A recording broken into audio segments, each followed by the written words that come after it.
Now let us consider the h6 source code. So let's go in and take a look at what we have. So in h6, we have a structure here called fish, and then we have a few macros that work on this fish and various ways. They're not exactly clear until we take a look at what is being allocated by this make school of fish function. The make school of fish function allocates data size that is an integer, size of an integer, plus n times the size of fish.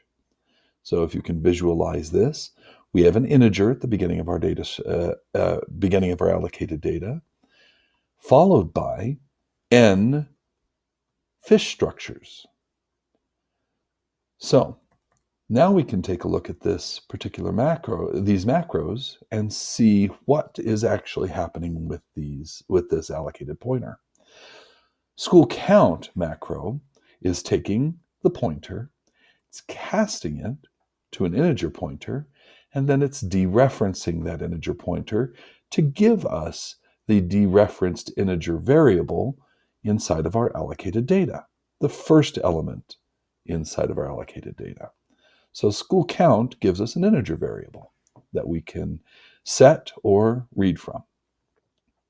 Fish start is taking this pointer, casting it to a character pointer, giving it a byte-wise increment, and then it's adding to it the size of an integer.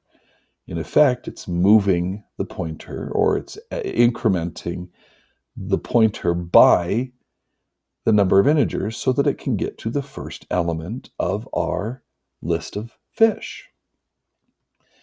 Finally, this third macro is calling fish start, moving us to the first element of the fish part of the data structure, casting that to a fish pointer, so now it becomes a data structure, an array, if you will, of fish structures, and then it's indexing into that array and pulling the size out of a particular index within that array.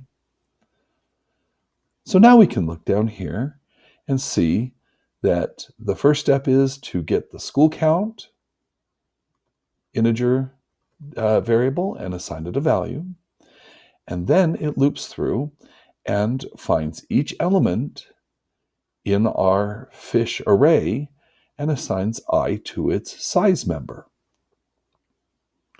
Down here, we see that we are getting the dereferenced integer variable within our structure and using it as our loop condition. And then we are using the size element of our indexed fish array and pulling that value out and displaying it. So let's go ahead and watch this run. We will build it and we will run it. Success. It looks good, but we do have one missing piece here. Down here in the main function, we allocate some memory inside the make school of fish, but we never deallocate it. Now, this particular program is short enough that maybe freeing this is not necessary. We terminate the program, and when the program is terminated, all the memory is deallocated anyway. But we're going to be good memory citizens here. We're freeing our pointer just to make sure everything is okay before we quit. So I'm going to free it, make it, and run it. And here we have our error that tells us that the free saw that there was an invalid next size value, meaning that for some reason, the data structure or the data representation the allocator is using became corrupted. Well, we have experienced this in previous iterations of this code, simply because the the array is being overwritten somehow. So let's see if we can figure out how this array is being overwritten. The problem actually is within these macros. The macros, while they look good individually, when they're combined, have certain problems to them. Specifically, it is an interaction between the nth fish size and the fish start, which it calls. Probably the easiest way to see the problem is to do the macro expansion ourselves. So let's do a macro expansion of the nth fish size macro. So it starts out with fish with a cast to a fish pointer. But then it needs to expand the fish start macro. So let's go ahead and expand the fish start macro. It performs a char pointer p cast. It then adds size of integer. Now, once we've expanded the fish start macro, we are back to the nth fish size expansion, which is parenthesis, open bracket, n dot size. All right, now that this macro is expanded, let's take a look and follow along to see what possibly could be the problem. Let's start with p here. Now, p is the pointer that we're sending in, and it's being cast to a character pointer. Once it's been cast, it's also being cast to a fish pointer. Now, whenever the pointer is cast to a char pointer, it has a data size of 1 byte, so it will increment by 1 byte. But once it's cast to a fish pointer, it is going to be size double. So every increment of that pointer is going to increment it forward by the size of a double, not just a character, which means 8 bytes. And then the operator precedence adds size of int. Now, operator precedence in this case is not doing us a favor. It is actually taking the size of int, 4, and multiplying it by the size of fish, 8.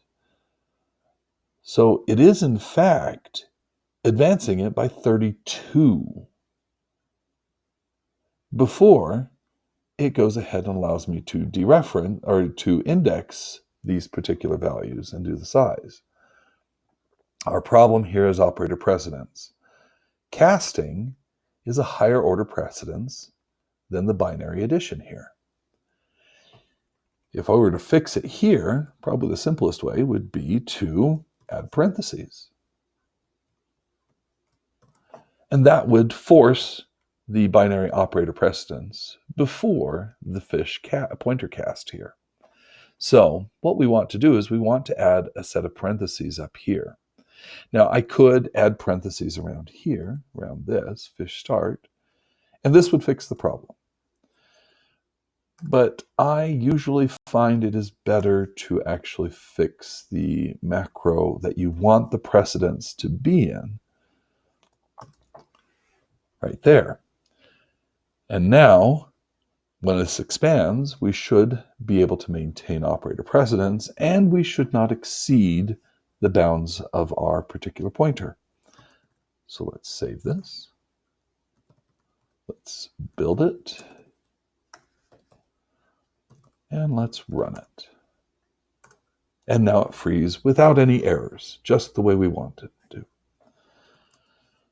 So the important thing to remember here is that when dealing with macros, you need to surround almost every element with parentheses just to be safe.